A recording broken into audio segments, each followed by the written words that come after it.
Hey everybody, welcome back to Ostronomy TV. Today we're going to talk all about the legendary Canadian heavy metal band Triumph. My friends and I were huge fans, and in 2010 when the band was releasing the Greatest Hits Remixed album, Mark Strigl and I had the chance to interview them at a hotel in Manhattan. Mark Strigl found a copy of the interview in his vaults and he posted it a few years ago. I thought about resurrecting that interview in today's episode in light of the fact that there is a new Triumph tribute album coming out featuring Sebastian Bach and a bunch of great other artists, and because there are ongoing plans for Triumph to put together some kind of a new live experience. And without further ado, here is the interview from way back in 2010. Hey, this is Mark from Talking Metal. We are here in New York City with Mike and Gil from Triumph. How you guys doing? Excellent, excellent. Glad to be here. You just got into town? We did, yeah. Yeah, we showed up and you guys were here. Well, we had some trouble with setting up lights down in the restaurant area, so we're back here in your hotel room. So thanks for letting us in to your little space here. We want to talk about what's happening now with you guys. There's a brand new record, a Greatest Hits record, which is also remixed. A lot of times these Greatest Hits records come out and they're the same old mixes that the fans have been hearing for years. Let's talk about what's different about these mixes. Well, we started by just tearing everything right back down to the basics. So it's really like starting over again. It's not a remix in the sense that, you know, say the word gets bandied about in the hip-hop world when they talk about remixes. These are the real deal. So we bounced all the analog tracks into Pro Tools and just stripped everything down. Didn't re-record anything, so there's nothing that's been added whatsoever. They're the original tracks. But if you were to take, you know, the track from, you know, whatever album that it was from and listen to Greatest Hits Remix, same track, the A and the B factor would be, you know, big difference. You know, the subwoofer was, you know, kind of not part of the realm of things back in the 70s and 80s the way it was in the 90s and so on. So it's a big difference in the techniques involved. Are there parts that possibly didn't show up on the original records that are now showing up on this package? No, all the parts are the same, but there's a huge difference in the sound, like especially in a vehicle, you know, because they've all got big, powerful sound systems now. So it just sounds like, I don't know, if you listen to any record from the 70s and the 80s, Deep Purple, Zeppelin, whatever, and say listen to Metallica that was a little later on, there's a big sonic difference. So this is really a complete remix of all our tracks. It's, you know, at a standard that was, you know, the last 10, 12 years, something like that. And did you do stuff like, say, like I was listening to a record just recently and I was like, wow, this hasn't aged well because of the gated reverb on the drum or something. Did you take effects off and put new effects on and tracks, or is it, you know, what happened in the actual mix with the actual tracks and effects? There would have been quite a bit of that, I would say, yeah. So there would have been different, because you're starting from the raw tracks again, so all the reverbs would be different. Even if by chance, you know, Rich was trying to emulate a sound that was already there, he would have used different effects, different actual boxes. You know, in some cases there might have been a few reverbs that were the same, like EMT plates and so on, but I would say pretty much everything's new. Now, Mike, you ran into Rich, I heard, and is that how you first approached him about doing the remixes, or how did that work out? Because I know you knew him from the past. Yeah, Rich had worked, we did a King Biscuit live Triumph thing together. And that's when I realized that Rich had a lot of talent. You know, I had no idea he was that good an engineer. So we were talking about doing the remix, and it was a beer store or a restaurant or somewhere, and I hope it was a beer store, actually. I ran into Rich, and we were chatting away, and he had been in L.A., and he'd been working with doing some Aerosmith work and other artists, and I hadn't seen him in ages, and we were just talking about what's going on, and he said, well, what are you guys doing? And I said, well, we're thinking about remixing. I want the job. I have to do it. I'm the biggest. Because he's a fan, right? He's a major fan. Biggest Triumph fan in the world, you know, if that can possibly be. But, you know, he grew up with the band. He's, you know, a touch younger than we are, but immensely talented, you know, and we had to give him the gig because he knew Triumph, and I knew instinctively, I hoped I was going to be right, that he could capture the essence of the songs and really make them smoke, and he did. Cool. Now, here's the thing. I know you had to pick 14 tracks, and I know it was like an insane process. And if you look down the track listing, I mean, every song is great. And there was a story about Ordinary Man. I know that's a fan favorite, but it just came up 15th, and you only could put 14 on. Tell us about that.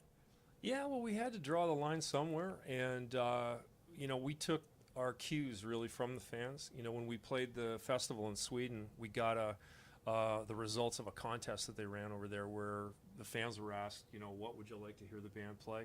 We had tons of feedback from our website, and just kind of anecdotally with people that we know in the neighborhood and so on. So we boiled that all in the pot and said, okay, here are the ones, and you can't, at a certain point, you run out of capacity on the disc and so on. But between what's on the video disc or the DVD, I should say, and the CD, boy, there's a lot of Triumph on there. Without a doubt. Now, I want to talk about the brand new track, which was recorded a while back with Phil X, and it's Nazareth's Love Hurts. Tell us about that.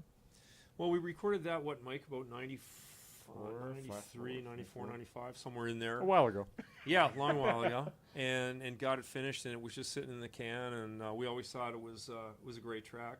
We liked it. We haven't done many covers in our career, and that's one of them. So we thought, here's a good spot for us, give them something new. So, and we're having trouble finding anything else new that was actually any good to actually put on. That as it's just something fresh that nobody's heard before. So it was an obvious choice. That was like an easy one.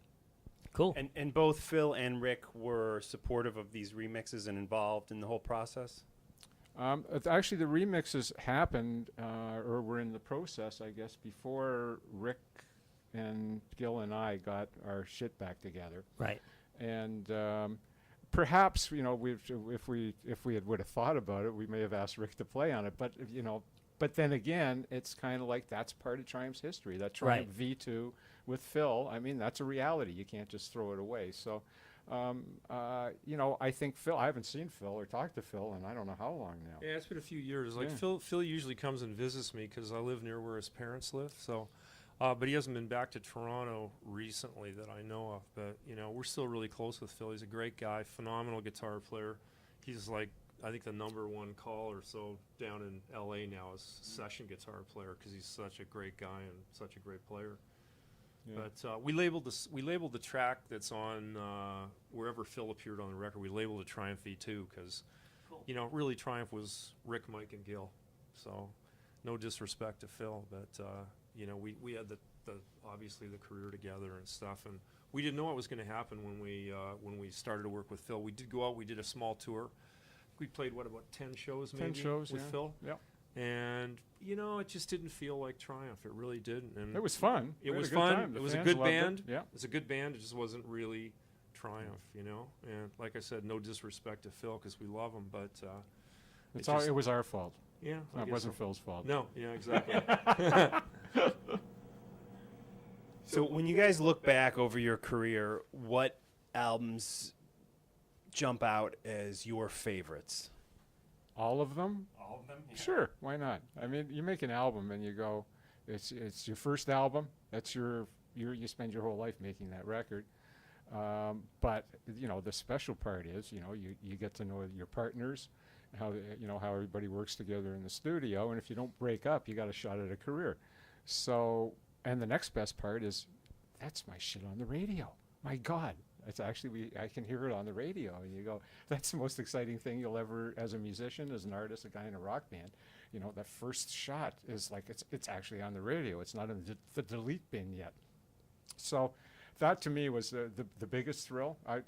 Musically, probably not my most favorite album, but from all those other angles, it certainly is my most favorite album. Cool. Now, I wanted to go back to the first album that I really got into. It was the first Triumph album that I had, which was Thunder 7 from November '84. And, Mike, I know you did a lot of the production on the early records, but how was it working with Eddie Kramer on that one? Well, from my standpoint, Eddie was the first producer I ever worked with that was hard on musicians. And we became lifelong friends. As a matter of fact, he's at Metalworks right now, if you can believe it. Wow, that's great. Coincidental that you would ask that question. But Eddie's a great guy. But, I can still remember being at the receiving end of, okay, Gil, try it again. No. Try it again. Okay, one more. You know what? I don't think you're getting this. Okay, one more. Here we go. Forget it. It's not going to work. And this is Wow. back in the day, pre-Pro Tools, so it wasn't like, well, the first part of that was you gotta good, do it. we'll There's no cut Pro with Tools. the There's second no yet. fixing this. Yeah. And that's Eddie, right? Yeah. Now, And did you guys play to a click back then, or just go for it? no click tracks. No, everything was raw. You know. And would it be you laid the basic tracks down live together as a unit and then go back and do overdubs, or was it drums first? We did a rhythm section. We would jam a lot, sort of get a rough track down, and then we'd sort of start over again and go back and go track by track. Yeah, if need be. But if we could get a drum bass track together, or Which we did, I think, lots of times. Yeah, we did. Yeah. We got lucky. Yeah. And a scratch guitar that was in time and everything was cool. But the drums and bass we tried to nail. Because that's we're the two most important guys in the band, obviously, and without a drummer and a bass player, you got nothing, you guitar guys. Now, as a young heavy metal hard rock fan growing up in the 80s, I always remembered seeing the US Festival Heavy Metal Day on TV, and you guys were a big part of that. And I just, as a fan of that whole day and all those bands, Triumph included, what are some of your memories of that show? The scope. Yeah, I Yeah, guess. just the sea of people looking out, and having played on a lot of big, festival stadium type events where you had maybe 50, 60, 70,000 people, when you suddenly see something that dwarfs that, and you cannot see the back of the audience, no matter, you look in the horizon, it just goes out like that. Suddenly you realize, well, this is a historic event. This isn't just another show. And you guys released that on record. Yeah, we were the only band that actually has a DVD out of the US Festival. And we had a bit of a special relationship with Steve Wozniak, got to know him at the time. Is And that the same guy who was on Dancing with the Stars? Yeah, that's the same Steve Wozniak. Apple He's the same Computer, guy. yeah. And, they granted us the what we asked for in our contract. We were the only band that just insisted on, we wanted to own the video that was shot that day. We insisted on it. Steve granted it. And looking back on it, I guess it was a good thing because, it's there for posterity and so on. Before the show, you guys got on a helicopter to fly in, is that correct? Yeah. Yeah, we did. Yeah. And you saw it. Actually, there's footage from the helicopter in the Triumph Live at the US Festival DVD. So you can actually see when you look down. It's like a sea of people. It's like looking at a city. Yeah. They look like ants, but it looks like a city when you look down from the copper. Now, we were talking about Sweden Rock before. Now, how was it getting back together with Rik and doing that gig? Best part was just the interpersonal stuff. We just had a laugh from the minute we took off till the minute we came back, and the rehearsals were a hoot. Like we had a, kind of like a hat in the center of the room, $5 for a mistake, that kind of thing. It was a lot of fun going back and doing the songs again. Now, you guys first hooked up at not the 2008 Canadian Music Hall of Fame induction, but there was one in 2007, right? Yeah, Canadian Music Industry Hall of Fame. Right. We did that one first, and then the one for the Canadian Music Hall of Fame was the following year. Now, do you guys have any plans to take this back out on the road? The official Triumph plan is there's no official Triumph plan. So we're good. taking it one day at a time. Like we had dinner with Rik about 10 days ago, and, annoyed everybody in the restaurant that we were in because we were laughing so hard. So we got a great thing going on personally. And he's out touring right now. That's why he's not down here with us. And we're just taking it kind of one day at a time, and if it falls together and everybody's life hit the same groove again, we'll do it. But you got to remember, you take a band like, say, Van Halen, or another one of the bands that's, had guys in, out, whether it's, there's a continuity there, I guess, is what I'm trying to say, that isn't there with us because we had like a complete separation for a long period of time. Right. So it just takes longer. Everybody's life takes a different direction, and but we're great friends, and we'll see where it goes. Cool. And before we let you guys go, you mentioned Metalworks before to the Talking Metal listener who may have no idea what that actually is. Can you explain it? Well, Gil, you explain it. You know it better than I do. All right, well, it's really three companies, but the company that everybody's heard about is Metalworks Studios because we've recorded all kinds of famous albums there that have famous acts that have been through over the years, and it's nearly 35 years old now. But since then, it's spawned a live event company called Metalworks Production Group and a school called Metalworks Institute, We've got a couple of hundred kids there studying the industry. And we're out on tour, with different acts through America, through Canada. And, so it's a lot of fun, and a lot of people that are, like-minded that work there. And it's a great environment. I love going there every day. And my daughter's there with me, too, so my oldest daughter. Very cool. And I know a ton of amazing artists, including Guns N' Roses and, Tom Cochran, who is one of my favorite musicians, and just a ton of people have went through Metalworks and are currently, like you said, Eddie Kramer's up there right now. Yeah, Eddie's there right now. He's working on a new band. We had the Jonas Brothers there not too long ago. I'm sure they're high on your list. But we do a lot of stuff with iTunes now. So with iTunes, a lot of the bands coming in from the States will end up coming through the studio for a day, and we do some movie, television work as well, and it's a lot of fun. We just enjoy the heck out of it. Cool.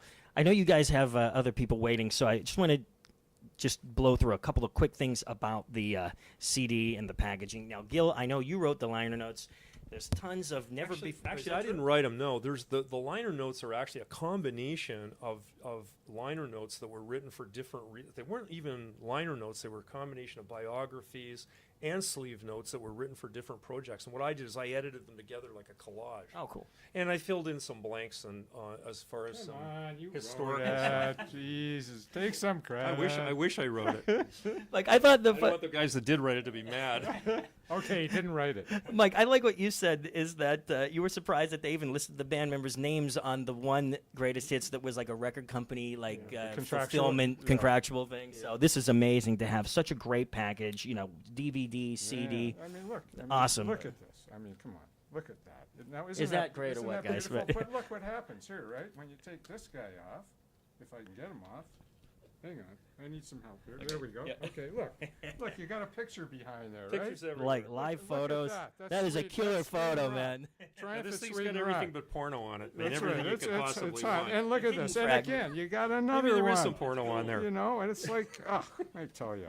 And you haven't seen nothing yet, folks, because not only 20 do you page. get the CD, the DVD, but you get, for no extra charge whatsoever, the beautiful 20-page full-color booklet with liner notes edited by Gilmour. Did you get a And look, Vegematic folks, with it? You gotta love it. Just get it. So, guys, you better all go out and buy the Triumph Greatest Hits remixed package, not to be confused with remastered. And, guys, thank you very, very much for taking the time out in New York City to hang with us, man. Hey, man. Enjoyed it. Cool. It's been Thanks. great. If we could Thank get you. a ID from you saying your names, your band, and you're listening to Talking Metal.